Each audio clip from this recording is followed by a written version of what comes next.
आज हमसे बात करने वाले हैं एटॉमिक स्ट्रक्चर लेसन के बारे में। तो बहुत सारे स्टूडेंट्स हैं जो कह रहे थे हमारे एग्जाम्स आ रहे हैं, तो एग्जाम्स आने के कारण कुछ ऐसी सीरीज बना दी जाए जिसको आप देखें और पूरा लेसन आपका रिवाइज हो जाए। जैसे मान लो आपकी क्लास में टेस्ट है या आपका कल एग्जाम है, कल यूनिट टेस्ट है, तो आप 15 मिनट 20 मिनट के समराइज करके और उसमें कुछ एक्सेप्शनल बातें ऐड करके जो आपको चैप्टर्स में आने वाली हैं, और कुछ बच्चे ऐसे हैं जिनको प्रॉब्लम होती है लर्न करने में, फैक्ट्स को लर्न करने में, फार्मूलाज को लर्न करने में, तो आप सबको प्रॉब्लम ना हो तो आप सबके बीच में हर चैप्टर की जितने भी 11th केमिस्ट्री में जितने भी चैप्टर्स हैं वो सारे exceptional points plus formulas plus short tricks एक ही वीडियो में कंपाइल करके मुश्किल से मुश्किल 20 से 25 मिनट की वीडियो बनेगी, वो आपको आज हम देने वाले हैं। तो उसी सीरीज को चलाते हुए आज से हम अपना सेकंड चैप्टर स्टार्ट कर रहे हैं which is known as atomic structure.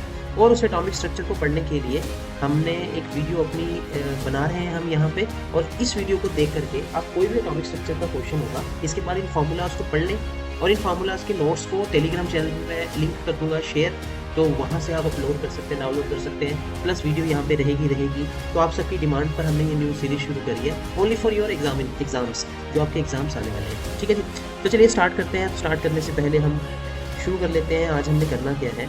आज हम बात करने वाले हैं एटॉमिक स्ट्रक्चर, बात करने वाले हैं एटॉमिक स्ट्रक्चर के बारे में।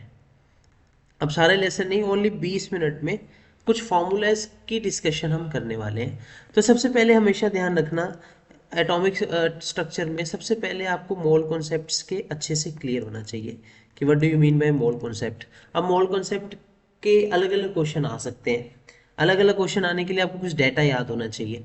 तो वन मोल का क्या मतलब होता है? वन मोल के 3 मतलब होते हैं। पहला मतलब होता है एवोगैड्रोस नंबर, एवोगैड्रो नंबर, ये सबसे पहला मतलब है, this is the first thing. दूसरा मतलब क्या होता है वन मोल का? उसको हम बोल देते हैं अपनी लैंग्वेज में, this is known as atomic mass, atomic mass. तीसरा क्या मतलब होता है? तीसरा मोल का मतलब होता है वॉल्यूम के टर्म्स में 22.4 लीटर। ठीक है, तो मैंने बोला वन मोल ऑफ इलेक्ट्रॉन, इसका मतलब कितने इलेक्ट्रॉन, अगर मुझे नंबर्स में बात करनी है तो एवोगैड्रोस नंबर के इक्वल, जो कि आप सब जानते हैं 6.022 10 की power 23। This is the one mole of electron, मतलब एवोगैड्रो नंबर जितने electron, one mole of electron. अगर मैं पूछूं वन मोल इलेक्ट्रॉन पे चार्ज कितना होता है, वन मोल इलेक्ट्रॉन पे चार्ज कितना होता है, तो वन मोल इलेक्ट्रॉन मतलब जितने एवोगैड्रोस नंबर है, ये एवोगैड्रोस नंबर है, ये वन मोल ऑफ इलेक्ट्रॉन। अब चार्ज कितना होता है, जितना एक इलेक्ट्रॉन पे होता है उसको इसके साथ मल्टीप्लाई कर दो, 1.6 10 रेज टू पावर माइनस में 19 कूलम। ठीक है, तो ये डाटा आपको पता होना चाहिए, what is the meaning of one mole. One mole के क्या क्या मतलब हैं, ये 3 जो मतलब हैं ये हमारे ध्यान में होने चाहिए। तो इसके बाद हम वन मोल से कितने भी नंबर ऑफ पार्टिकल निकालने हैं, चाहे चार्ज निकालने हैं, चाहे मास निकालना है, तो हम इजीली क्या कर सकते हैं, कैलकुलेट कर सकते हैं। तो इस बात को आप ध्यान में रखिए। नंबर 2 बात, आपको डाटा एक याद होना चाहिए, मास ऑफ इलेक्ट्रॉन कितना है, मास ऑफ प्रोटॉन कितना है, मास ऑफ न्यूट्रॉन कितना है, मास ऑफ अल्फा पार्टिकल कितना है, मास ऑफ बीटा पार्टिकल कितना है। तो आपको मास भी पता होना चाहिए प्लस इन सब का चार्ज भी पता होना चाहिए। तो यहाँ मैं मास लिख देता हूँ और यहाँ मैं चार्ज लिख देता हूँ, ये सारी बातें क्लियर होनी चाहिए। तो अब अभी अगर मैं मास की बात करूँ, मास की बात करें तो इलेक्ट्रॉन का मास कितना होता है, अगर आपको पता हो इलेक्ट्रॉन का मास कितना है, this is the 9.1 10 raise to power minus में 31 किलोग्राम सॉरी। चार्ज कितना होता है इलेक्ट्रॉन पे, 1.6 10 minus 27 coulomb. This is the mass and the charge. Proton की बात करें, मास कितना है 1.6 10 रेज टू पावर माइनस में 27 किलोग्राम। चार्ज कितना होता है 1.6 10 रेज टू पावर माइनस में 19 कूलम। यहाँ पे 19 ही आएगा इलेक्ट्रॉन में, ठीक है, इसका माइनस में और इसका प्लस में। थोड़ा सा आगे बढ़े, मास ऑफ न्यूट्रॉन की बात करें, मास ऑफ न्यूट्रॉन पे मास कितना होता है जितना प्रोटॉन पे ही है सेम। चार्ज कितना होता है 0, चार्ज नहीं होता। अल्फा पार्टिकल क्या होता है, अल्फा पार्टिकल का मतलब होता है 2 प्रोटॉन। तो जब 2 प्रोटॉन मिल जाएंगे उसको हम अल्फा पार्टिकल बोल देंगे।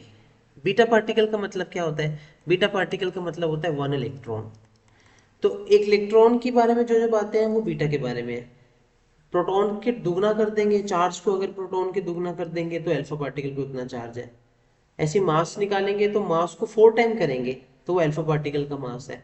ऐसे हमें एक ये टेबल पता होना चाहिए। और ये तो सिंपल सा टेबल है, इवन ये तो हमें फिजिक्स में भी पता होना चाहिए, केमिस्ट्री में तो चाहिए, फिजिक्स में इसके बहुत सारे क्वेश्चंस एग्जाम में पूछे जाते हैं।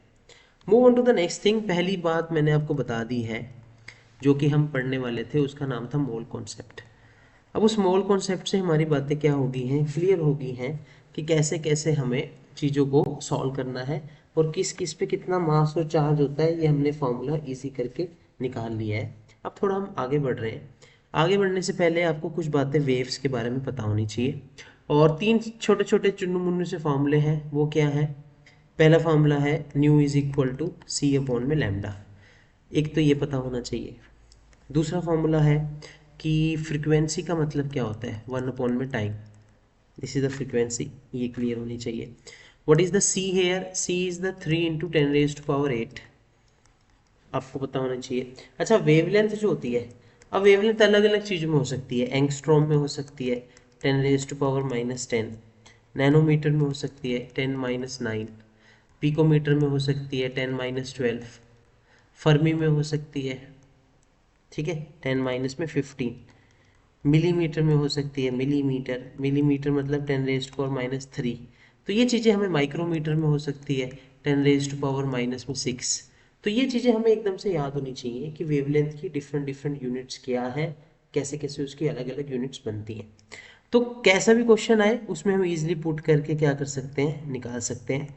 और तीसरा एक फॉर्मूला होता है पार्टिकल्स की एनर्जी निकालने का। पार्टिकल की एनर्जी कैलकुलेट कैसे करते हैं, तो उसके लिए formula E is equal to h nu. ये भी फॉर्मूला हमें क्या होना चाहिए, याद होना चाहिए। How you find the energy of the particles. H यहाँ पर क्या होता है, this is the Planck's constant. और प्लैंक्स कांस्टेंट की वैल्यू सबको पता ही है 6.6 10⁻34। कमेंट सेक्शन में जो इस वीडियो को देख रहे हैं, कमेंट सेक्शन में प्लैंक्स कांस्टेंट की यूनिट लिख के बताएंगे। देखिए बेसिक सी चीज़ें होती हैं, बट ये एग्जाम में पूछ देती हैं तो हम कंफ्यूज हो जाते हैं। तो इसकी यूनिट मुझे लिख के बताइएगा कमेंट सेक्शन में, what is the unit of Planck's constant. New now this is the frequency बेटा। न्यू हमारे पास क्या होता है, फ्रीक्वेंसी। ई हमारे पे एनर्जी होता है। तो ये छोटे छोटे से फॉर्मूले क्लियर होने चाहिए। अच्छा, इसी फॉर्मूले में E is equal to h nu में अगर आपसे पूछ लें कभी कभी नंबर ऑफ फोटोन या नंबर ऑफ पार्टिकल, तो हम E is equal to h nu तो रहेगा ही रहेगा, साथ में एन भी लगा देंगे। तो यहाँ से हम नंबर ऑफ पार्टिकल्स भी कैलकुलेट कर सकते हैं। यहाँ से हम नंबर ऑफ पार्टिकल्स भी कैलकुलेट कर सकते हैं। तो move on to the third thing. Atomic structure में सबसे इंपॉर्टेंट जो बातें आपको पता होनी चाहिए उसको हम बोलते हैं रेडबर्ग फॉर्मूला से। This is the Rydberg formula. अब हमको पता है रेडबर्ग फॉर्मूला कितना है, 1/λ is equal to R 1/ni का स्क्वायर माइनस में 1/nf का square. This is the Rydberg formula. Okay. अब इस रेडबर्ग फॉर्मूला में हमें पता है एमिशन होता है, स्पेक्ट्रल सीरीज बनती है, एमिशन लाइन होती है। अगर n1 को मैं 1 ले रहा हूँ, अब n2 को मैं क्या ले सकता हूँ, 2 3 4 कुछ भी ले सकता हूँ, डैश डैश डैश इन्फिनिटी तक। तो जब मैं 1 ले रहा हूँ फर्स्ट वाली शेल को, तो इसको हम बोलते हैं Lyman series. This is the Lyman series. ऐसी सेकंड होती है बाल्मर। तो आपको पता होना चाहिए कौन सी सीरीज में कौन सा नंबर हम लेकर के चलते हैं। Lehmann means 1, Balmer, then third one is Paschen, this is the Paschen, then Brakelet, और लास्ट में हमारे पास आता है पीफंट। एक अगली भी आती है हेम्फेरी करके, उसमें 6 होता है ये, ठीक है। तो 1 2 3 4 5 6, तो ये चीज़ हमें हर सीरीज का नंबर पता होना चाहिए और इसका फाइनल एक्साइटेड वाला भी पता होना चाहिए। जैसे बाल्मर 2 है तो इसके लिए कितना हो जाएगा, n2 3 4 अप टू इन्फिनिटी तक हो जाएगा। तो ऐसे हम एमिशन स्पेक्ट्रा से जब इलेक्ट्रॉन एमिट करता है, एक्साइट करता है, जब वापस आता है तो कुछ लाइट छोड़ कर आता है, उस लाइट की कितनी वेवलेंथ है, ऐसे क्वेश्चन आपको आएंगे। तो इन क्वेश्चन का शॉर्टकट मेथड हमने आपको सिखा रखा है। शॉर्टकट मेथड हमने आपको सिखा रखा है, वो जो लाइट निकलेगी उसकी वेवलेंथ पूछेंगे तो यहाँ से हम वेवलेंथ इजीली कैलकुलेट कर सकते हैं। अच्छा, जैसे मैं एक क्वेश्चन लिख के दिखाता हूँ यहाँ पे, एक क्वेश्चन लिख के दिखाता हूँ यहाँ पे। मान लेते हैं हमारे पास बाल्मर सीरीज में कोई इलेक्ट्रॉन है, कोई पार्टिकल है, वो एक्साइट करके फोर्थ सबशेल में चला गया, फोर्थ लेवल पे चला गया। व्हेन दे रिटर्न बैक तो उसमें से कुछ लाइट निकली और उस लाइट की वेवलेंथ हमें कैलकुलेट करके बतानी है। तो how you calculate the wavelength? तो छोटा सा formula 1/λ is equal to R 1/ni का स्क्वायर। अब बाल्मर के लिए 2 होता है, तो लेमन बाल्मर 2 होता है माइनस में, और ये फोर्थ में चला गया मतलब 4 का स्क्वायर। ओके, तो मुझे लैम्डा निकालना है, तो लैम्डा कैसे निकलेगा? ये आर नीचे आ जाएगा, आर नीचे आ जाएगा। अब लैम्डा ऊपर चला गया, अब इसको मैं सोल्व कर लेता हूँ 4 और इधर कितना आ जाएगा 16। अब यहाँ से एलसीएम ले लेते हैं। What is the LCM? LCM is the 16, 4 minus में 1, दिस इज द 3/16 लैम्डा। सो अब आप एक चीज समझना ध्यान से, ये आर की वैल्यू बहुत बड़ी लेते हैं 109677 सेंटीमीटर में, बट ये वैल्यू नहीं लेनी है आपको, क्योंकि यहाँ से न्यूमेरिकल सॉल्व करने में बहुत ज़्यादा आपको टाइम लगेगा, एफर्ट्स लगेगा। तो सिंपल सा एक फॉर्मूला है जिससे आप इजीली सॉल्व कर सकते हैं। वो क्या है? देखो, हमेशा आपको लैम्डा निकालने को बोलेंगे, है ना? ध्यान से समझना। अब हमारे पास इतना है 1/r। मैं थोड़ा फास्ट चल रहा हूँ क्योंकि मुझे 20 मिनट्स का ये क्विक रिवीजन सेक्शन है। जिनको पूरा लेसन अच्छे से पढ़ना है वो मैं वीडियो को टैग कर दूंगा, उसमें मैंने पूरा एटॉमिक स्ट्रक्चर अच्छे से बता रखा है, तो टैग वाली वीडियो को जा करके आप देख लीजिएगा। सो यहाँ तो भी हम क्विक रिवीजन करवा रहे हैं। तो 1/r is equal to lambda 3/16। Now we have to calculate lambda. तो कितना हो जाएगा? 16/3r is equal to lambda. So this is the formula to calculate the lambda. और हर क्वेश्चन में, चाहे ऐसा कोई सा भी क्वेश्चन हो, कैसी भी एनर्जी लेवल में एक्साइटेशन हो रही हो, तो यहाँ हमें 1/r देखो हर जगह यूज होगा, 1/r हर जगह यूज होगा। तो 1/r की वैल्यू हमने हर जगह याद ही कर रखी है, 912 एंगस्ट्रॉम। जैसे यहाँ पे 16/3 था, 16/3 था और 1/r था और मुझे लैम्डा निकल गया था, तो 1/r को हम सीधा क्या पुट कर देंगे? 912 एंगस्ट्रॉम। अब हमें पता है 912 3 से कैंसिल हो जाएगा, तो 3 0 3 0 एंड 4, इसको हम इंटू करेंगे तो हमारी लैम्डा निकल आएगी एंगस्ट्रॉम में। अब एंगस्ट्रॉम को मीटर में बदलना, नैनोमीटर में बदलना, पिकोमीटर में बदलना, ये आपको इजीली क्या हो आना चाहिए, ये आपको इजीली फॉर्म में इसको निकालना आपको आना चाहिए। ट्रिक नंबर आगे बढ़ते हैं, नेक्स्ट ट्रिक की तरफ बढ़ते हैं। देखिए, अब तक तो हम 1 लैम्डा निकाल रहे थे इस फॉर्मूले से। ध्यान से देखते जाइएगा, ये आप सबके लिए स्पेशल सीरीज इसीलिए बनाई गई है ताकि आप एग्जाम में अपनी परफॉर्मेंस अच्छी दे पाए। पूरी डिटेल में एक एक चीज़ों को अच्छे से मैंने अपने वीडियोस में सिखा रखा है। फिर भी अगर आपका कोई डाउट है तो आप कमेंट सेक्शन में पूछ सकते हैं। ये पूरे नोट्स आपको लेने हैं, हमारा टेलीग्राम चैनल है, आपकी स्क्रीन पे भी शो हो रहा है, ये लक्ष्य गोकुल करके, ये मेरी इंस्टा आईडी है, इस आईडी पे आप मुझे फॉलो कर सकते हैं शॉर्ट ट्रिक्स को और जानने के लिए। और इस लक्ष्य गोकुल टेलीग्राम चैनल पर हमारे नोट्स, माइंड मैप और ये डिजिटल नोट्स जो भी लेक्चर के बन रहे हैं, ये भी वहां पर अवेलेबल होंगे। तो अभी नेक्स्ट मेरी बात आप ध्यान से सुन, अब ये बात मेरी ध्यान से सुनना आप, अब ये ध्यान से सुनने का टाइम है। अब तक मैं निकाल रहा था लैम्डा, और एक नवी टर्म होती है 1/λ को हम न्यू बार भी बोलते हैं, और इस न्यू बार बाकी तो सब सेम है। This nu bar is known as wave number.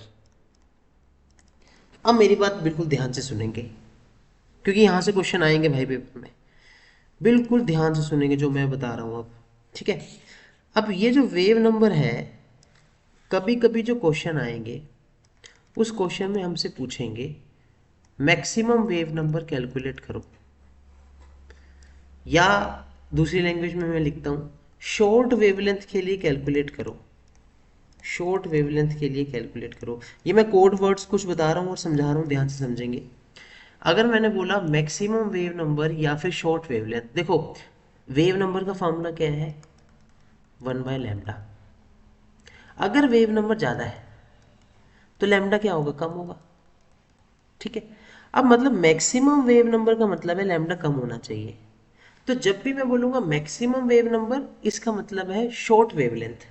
अगर मैं बोलूँगा minimum wave number, minimum wave number, इसका इसका मतलब फटाफट बोलो, इसका मतलब क्या है? Long wavelength. इसका मतलब क्या है? Long wavelength.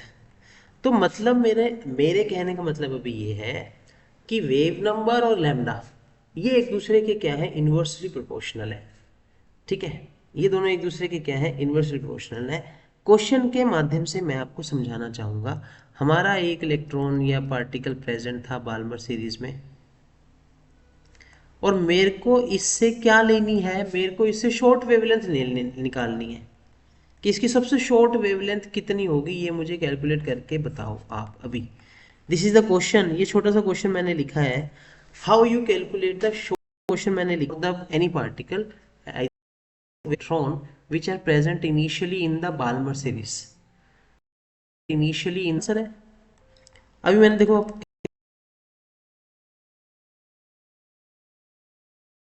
पक्का है, 3 मार्क्स का क्वेश्चन पक्का है। अब फार्मूला तो यही है, वेव नंबर न्यू बार। अब मैंने बोला शॉर्ट वेवलेंथ, मतलब न्यू बार को मैं 1/λ लिख दूं। अगर ये शॉर्ट है, ये शॉर्ट है, तो न्यू बार क्या होगा, ज़्यादा होगा। और न्यू बार ज़्यादा होने का मतलब क्या है, एन आई की जगह तो बाल्मर सीरीज के लिए कितना आएगा, वेरी नाइस, वेरी नाइस बेटे, एन आई की जगह कितना आएगा, 2 आएगा। एन एफ की जगह कितना आएगा, अब ये देखो मुझे डिसाइड करना है। मुझे शॉर्ट वेव, ये तो न्यू बार ज़्यादा होगा, वेव नंबर ज़्यादा होगा। और वेव नंबर ज़्यादा होने का मतलब क्या है, ये डिफरेंस भी क्या होना चाहिए, फिर ज़्यादा ही होना चाहिए। क्योंकि वेव नंबर ज़्यादा तभी आएगा जब एन एफ को क्या लूँगा, ज़्यादा लूँगा। अब अगर बाल्मर सीरीज में था तो, अब अगर लिखा, अब वो कहाँ जाए कि मैक्सिमम डिस्टेंस कवर करे, तो मैक्सिमम डिस्टेंस कवर करे तो इन्फिनिटी में जाएगा। तो मैंने अब आपको एक बात बता दी है, मैंने अब आपको एन एफ की जगह आप इन्फिनिटी पुट करें। बात समझ में आई है, ठीक, नहीं तो रट्टा मारो। क्या रट्टा मारना है, तो रट्टा मारो। वेवलेंथ का मतलब लैम्डा, लैम्डा कम है मतलब न्यू बार क्या होगा, ज्यादा होगा, मतलब न्यू बार क्या होगा, ज्यादा होगा। वैल्यू हमें दे ज्यादा करने के लिए bracket B fund and and F की जगह ज्यादा करना है मुझे, तो 3 4 5 6 इन्फिनिटी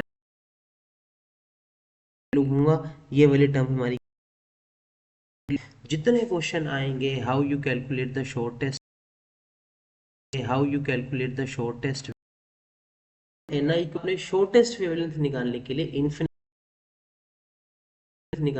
इन्फिनिटी लिखना है। हमारे लक्ष्य, लक्ष्यन जिसको लक्ष्यन जिसको चैंपियन में था, और मैंने इसको बोला है लैम्डा, और मैंने इसको बोला लैम्डा लॉन्गेस्ट कब होगा, जब न्यू बार कम, जब न्यू बार कम होगा। न्यू सीरीज है, एन आई की जगह तो 2 ही लूंगा, लूंगा। और एन एफ की जगह शॉर्टेस्ट वो कहाँ जा सकता है, 3 दूंगा, 3 पुट कर दूंगा, बाकी मैंने सॉल्व किया है। होप आप सबको समझ में बोला हुआ है, को बोला हुआ है वो क्या है, वो प्लैंक्स कांस्टेंट। अब ये अब ये लॉन्गेस्ट वेवलेंथ शॉर्टेस्ट क्लियर हो गई। तो हम what is the next, what is the next model of atom, atom, ठीक है जी, समझते हैं। देखिए फॉर्मूला क्या है, इलेक्ट्रॉन घूमेगा तो इसके बीच में है, इलेक्ट्रॉन घूमेगा तो इसके बीच में फोर्स लगे आर स्क्वायर, और इस इलेक्ट्रोस्टैटिक फोर्स एक नई फोर्स पैदा, जिसको हम बोलते हैं फर्स्ट इक्वेशन। ओके, सेकंड थी जो इलेक्ट्रॉन घूम रहा, और उस एंगुलर मोमेंटम को हम क्या बोलते हैं, उसका फॉर्मूला क्या होता है। और थर्ड थिंग बोहर ने क्या बोला था, उनको एनर्जाइट हो जाएगा, दूसरी शेल में चला जाएगा, फिर वो वापस आएगा, में से एनर्जी छोड़ता, मतलब कितनी एनर्जी लॉस हुई, तो एनर्जी लॉस हुई तो E2 माइनस में E1। अब इन फॉर्मूलों के बेस पे हम 4 सबसे इंपॉर्टेंट फॉर्मूले निकालते हैं। यहाँ यहाँ से आप पूरे अलर्ट हो जाओ। देखो अभी मैं टाइम दिखा और घड़ी में तो 11:05, 11 बजे रात को मैं वीडियो रिकॉर्ड कर, ताकि आप अपने एग्जाम में अच्छी परफॉर्मेंस में मैं अपने ऑफिस में बैठा हूँ, क्लासरूम में बैठा हूँ, ताकि अच्छे से अच्छा कंटेंट प्रोवाइड करवा सकें। इस वीडियो को ज़्यादा से ज़्यादा शेयर करें इसको, जो जिन्हें, ताकि मैं आपको और अच्छा अच्छा कंटेंट प्रोवाइड करवा, क्योंकि मेरे लिए जो मोटिवेशन सब्सक्रिप्शन सब्सक्रिप्शन यही मोटिवेशन है हमारे लिए। मुझे पता लगे कि नहीं यार, बच्चे पढ़ना इजी इजी वे में ला के दूँ। वेरी इंपॉर्टेंट बातें और रह गई हैं, बस खत्म से पहले एनर्जी निकालते हैं। एनर्जी ऑफ ऑर्बिट्स ऑर्बिट्स अब एनर्जी ऑफ ऑर्बिटल का फॉर्मूला क्या होता है? ध्यान से सुनना। माइनस में 13.6 जेड स्क्वेयर पॉन में n square electron volt. Formula पर एटम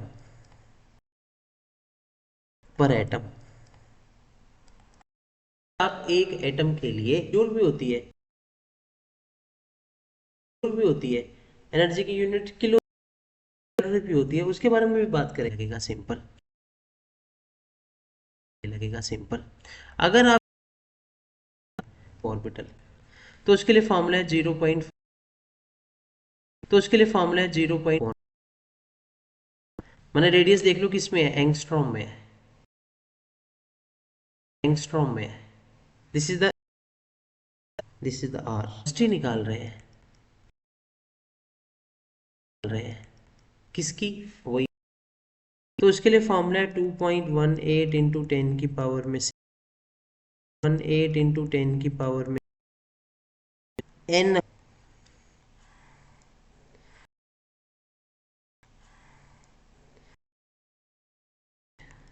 ये रेडियस है, ये तो सिंपल रेडियस है, ये तो सिंपल एंगस्ट्रॉम में। यहाँ पर एनर्जी की यूनिट क्या है, इलेक्ट्रॉन वोल्ट पर एटम। ठीक। कभी बच्चे कंफ्यूज हो, कौन एन स्क्वायर है कि n square upon Z square है। रेडियस में एन स्क्वायर। आप आपने कुछ नहीं करना, आगे आगे कांस्टेंट रखने हैं। आप याद कर लो, ये नाम है कोई, इरविन झन झन झन 2211। शॉर्ट ट्रिक लेकर आया हूं ताकि आप अच्छे से फॉर्मूला को लर्न कर लें। दोबारा से रिपीट कर रहा हूं, इरविन जस्ट पोएम से बनाने के लिए यूज किया है। इरविन झन झन झन है, इरविन की बात थोड़ी लाउड है तो इसलिए। और एनर्जी का फॉर्मूला क्या होता है, ध्यान से देखो, मैंने लिखा 0.6। ये वाली तो बात याद करना है कि माइनस में 13.6, तो लिखूंगा मैं जेड के आगे क्या आ रहा है, एन आ रहा है, तो अपॉन में एन, तो यहाँ पे स्क्वायर। एन के नीचे क्या है, 2, तो यहाँ पे स्क्वायर। और ये इलेक्ट्रॉन वोल्ट पर है, और ये तो दिस इज द फार्मूला। अगर याद नहीं आ रहा पेपर में तो ये पोएम रट। ट्विंकल लिटिल कोई और बात, ये मछली जल की मछली जल की रानी याद है, झन झन 2211। एनर्जी निकालने के लिए और आगे वाला एन है, नीचे आएगा। रेडियस की बात करते हैं, 0.529 तो आपने याद करना है, एंगस्ट्रॉम भी आपने याद करना है। ये तो आपको कांस्टेंट चीजें तो याद होनी चाहिए। अब देखो, कांस्टेंट चीजें तो याद होनी चाहिए। नीचे आ रहा है एन, तो एन, इसके एन के आगे क्या आ रहा है, जेड, तो जेड नीचे आएगा। आगे क्या आ रहा है, जेड, नीचे क्या है, 1, तो यहाँ पे 1 होगा। और ये किसमें है, एंगस्ट्रॉम में, ध्यान रखना। और ये किसमें है, तो दिस मामले याद हो गए हैं। वेलोसिटी के लिए 2.18 10 की पावर में 6, इतना तो याद करना पड़ेगा, ये तो याद करना पड़ेगा। अब वेलोसिटी के नीचे देखो जेड आ रहा है, तो जेड ऊपर, अपॉन में एन आ रहा है, तो एन। यहाँ पे क्या लिखा हुआ है 1, यहाँ पे क्या लिखा हुआ है 1, तो यहाँ भी 1 और यहाँ भी 1, यहाँ पे पूरे फॉर्मूले तीनों। और मैं आपको पक्का बता रहा हूँ, जब आप पेपर में बैठेंगे तो आपको याद नहीं आएंगे। जब आप पेपर में बैठेंगे दिमाग में होगा तो आपको याद नहीं आएगा, जेड कहाँ लेते हैं, एन कहाँ लेते हैं। पोएम आपकी हेल्प करेगी। पोएम 2211 जो याद हो जाएंगे। अब इसमें थोड़ा सा मॉडिफिकेशन कर लेते हैं। एनर्जी यहाँ पर इलेक्ट्रॉन वोल्ट में है, अगर ये जूल में चाहिए 2.18 माइनस में 10 की पावर में 2.18 इंटू में 10 में 18, ये देखो 2.18 10 की पावर में 18 माइनस में जूल पर। Now this is in the joule. जब आपने इसको किस में चेंज कर दिया, इलेक्ट्रॉन जूल में चेंज कर दिया। अब ये कैसे याद करना है, ये देखो 2.18 वेलोसिटी में भी है, 2.18 यहाँ पर भी है, और यही 18 को मैंने पावर में लिखा में 8, बस वेलोसिटी में 6 होता है। यहाँ से ये दोनों ही आपको यहीं होता है, तो यहीं से याद हो जाएंगे। लिखना है अभी तो जूल में है, अगर आपने इसको किलो जूल में लिखना है तो किलो जूल, आपने इसको 12 किलो जूल पर मोल, यहाँ पर भी मोल है, एनर्जी मोल के लिए लगती है, लगता है, तो माइनस 12 किलो जूल मोल। अच्छा ये जेड स्क्वेयर तो सारा, तो यहाँ पर भी जेड स्क्वेयर है, यहाँ पर भी साथ में Z square upon n square है, साथ में Z square upon n square है। मॉडल के फॉर्मूले तीनों के। नेक्स्ट हम अपने अगले मिशन की तरफ बढ़ रहे हैं। नेक्स्ट हम अपने अगले मिशन, अगला काम क्या है हमारे, बोहर मॉडल हमें समझ में आ गया, फॉर्मूले समझ में आ गए। अब हमें क्वेश्चन आ गया, फॉर्मूले निकालो। मान लो आयोनाइजेशन एनर्जी निकाल रहे हैं किसी भी स्पीशीज की। पहले हम समझ लेंगे आयोनाइजेशन एनर्जी होती क्या है। एक एटम में इलेक्ट्रॉन को बाहर निकालने के लिए, एटम को बाहर जितनी एनर्जी लगती है निकालने के लिए, यहाँ पर डेफिनेशन थोड़ी चेंज की डेफिनेशन के, अगर energy required to remove the valence electron from the gas, remove the valence electron from gaseous world, but यहाँ स्पीशीज, किसी एक स्पीशीज में से, और किसी एक स्पीशीज, कौन सी स्पीशीज, हाइड्रोजन स्पीशीज ही होती है। ठीक है, समझते हैं इसको।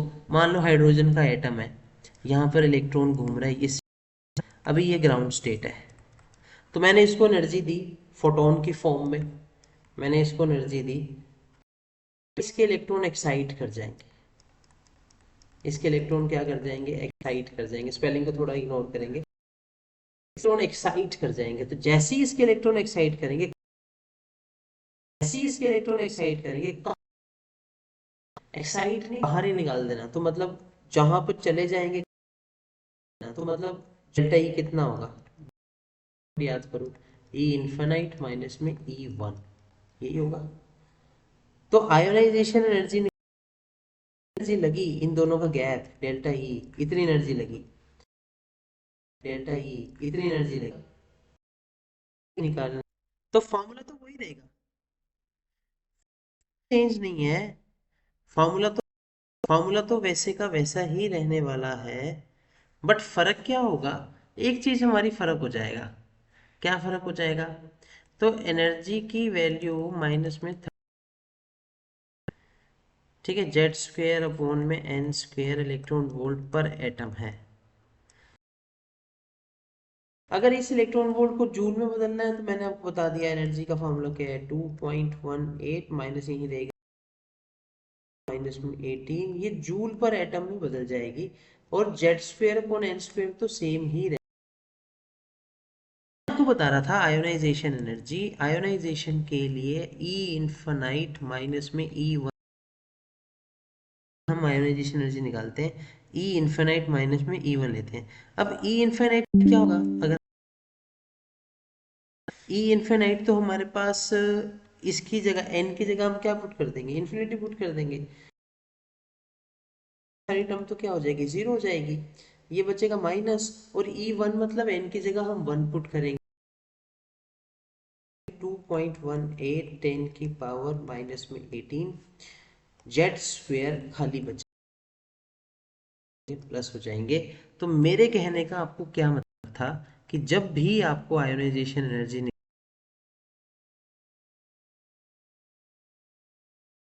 पड़ा होगा, बट जो फाइनल स्टेट है उसको हमेशा यहाँ E2 का फॉर्मूला लगाना है दोबारा से, यही वाला 2.18 10 की पावर -18, ये जूल में वो जेट्स, फिर एन की जगह इन्फिनिटी पुट करना है, सेम n1 की जगह निकालना है। तो डेल्टा E कैसे निकलेगा, E1। तो आयोनाइजेशन एनर्जी का मतलब क्या होता है, तो एनर्जी बाहर E2 मतलब इन्फिनिटी, सीधा इन्फिनिटी में ही पहुंच जाए वो, इस चीज का आपको ध्यान में रखना है। आगे थोड़ा सा बढ़ते हैं, आयोनाइजेशन एनर्जी निकालते हैं, वो निकल चुकी है। एक्साइटेशन एनर्जी क्या होती है, अब एक्साइटेशन एनर्जी का मतलब क्या है, ग्राउंड स्टेट 1 है, ग्राउंड स्टेट 1 है, अब कहीं भी जा सकता है, जरूरी नहीं इन्फिनिटी, 2 में जा सकता है, 3 में जा सकता है, अब कहीं भी जा सकता है। तो एक्साइटेशन एनर्जी n1 की जगह 1 लेना है, n2 हमें दिया होगा कि 2 में गया, 3 में गया, 4 में गया, किधर गया, बट जब इन्फिनिटी में चला गया वो हमें नहीं दिया होगा, वो हमने खुद लेना है। कब, जब आयोनाइजेशन एनर्जी निकालनी है, जब एक्साइटेशन एनर्जी निकालनी है तब हमें दिया होगा। और दूसरी बात वो होती है बाइंडिंग एनर्जी। अब बाइंडिंग एनर्जी क्या होती है, N1 1 लिखा है, बाइंडिंग एनर्जी के लिए N1 2 भी हो सकता है, और N3 N2 इससे अगला 3 होगा। बाइंडिंग एनर्जी के लिए जरूरी नहीं है ग्राउंड स्टेट में ही हो, कितना भी हो सकता है वो, बट एक्साइटेशन एनर्जी के लिए वो ग्राउंड स्टेट में बैठा है, गया इससे अगली में ही है, 2 में भी जा सकता है, 3 में भी जा सकता है, 4 में भी जा सकता है, वो दिया होगा। बट बाइंडिंग एनर्जी में पक्का है अगली में ही जाएगा, 2 से किस में जाएगा, 1 में जाएगा, 3 से किस में जाएगा, 4 में ही जाएगा, जब हमारे पास किसका नाम दिया होगा, बाइंडिंग एनर्जी का नाम दिया होगा। तो हो आपको समझ में आया होगा आयोनाइजेशन एनर्जी, एक्साइटेशन एनर्जी और बाइंडिंग एनर्जी तीनों का क्या मतलब है। तो ऐसे क्वेश्चन पे अगर आप अपनी कमांड बना लेते हैं फिर आपका इजी से ही सॉल्व हो जाएगा। अगला आता है हमारे पास हाइजेनबर्ग। हाइजेनबर्ग का फॉर्मूला आप सबको पता है, change in position change in momentum is equal to NH upon में 4 पाई। और ये एच अपॉन में जो 4 पाई है इसकी वैल्यू हमेशा हर क्वेश्चन में हमें पुट ही करनी होती है, तो आप सीधा याद ही कर लो एच अपॉन 4 पाई कितना होता है, 5.27 इंटू में 10 रेज टू पावर माइनस में 35, ये आप याद ही कर लो, ये एच अपॉन 4 पाई की वैल्यू फिक्स है। अब ये मैंने कैसे याद कर रखी है, ये मैंने याद कर रखी है 5.25, किससे, 5.25, 5.25 का मतलब क्या होता है, बटी 5.25, 4.45 5 4 45, 5.25 5 15, उससे मैंने ये वैल्यूज याद करके रखी हैं। और लास्ट हमारे पास आते हैं क्वांटम नंबर। क्वांटम नंबर हमें पता है, अगर आपको एनर्जी निकालनी है सब शेल की तो उसके लिए n+l का रूल है, n principal quantum number, l azimuthal quantum number. अगर मुझे ऑर्बिटल निकालने हैं तो ये पूरा टेबल है, अगर नंबर ऑफ शेल्स निकालने हैं तो n होती हैं, जितना n होगा उतने ही सब शेल्स होंगी, ठीक है। अगर आपको नंबर ऑफ ऑर्बिटल्स निकालनी है तो 2l+1 है, तो ये डाटा आप यहाँ से याद कर लीजिए। नंबर ऑफ ऑर्बिटल निकालने के लिए 2l+1, l क्या होता है, l होता है s के लिए 0 होता है, p के लिए 1 होता है, d के लिए 2 होता है और f के लिए कितना होता है, 3 होता है। ऐसी नंबर ऑफ इलेक्ट्रॉन निकालने हैं तो ये 2l+1 है, एक ऑर्बिट, ये ऑर्बिटल है तो एक ऑर्बिटल में कितने इलेक्ट्रॉन आते हैं, 2, तो नंबर ऑफ इलेक्ट्रॉन निकालने के लिए इसी फॉर्मूला का हम क्या कर देंगे, डबल कर देंगे, तो ये निकल जाएगी हमारे पे नंबर ऑफ इलेक्ट्रॉन, ये निकल जाएगी ऑर्बिटल। एन, एन खुद हमें क्या बताती है, शेल के बारे में बताती है, एन होता ही शेल है। और अगर नंबर ऑफ ऑर्बिटल शेल से निकालने हैं, नंबर ऑफ ऑर्बिटल एक तो एल से निकालने हैं वो ऐसे निकलेंगे, नंबर ऑफ ऑर्बिटल शेल से निकालने हैं तो देखो यहाँ पर सीधा n² फार्मूला होता है, मैक्सिमम नंबर ऑफ इलेक्ट्रॉन का फार्मूला होता है 2n², अगर शेल से निकालने हैं सीधा तो n², ठीक है। जैसे मान लो के शेल है तो के शेल में नंबर ऑफ ऑर्बिटल कितनी होगी, तो एन के लिए एन 1 होता है तो 1 का स्क्वायर, 1 का स्क्वायर।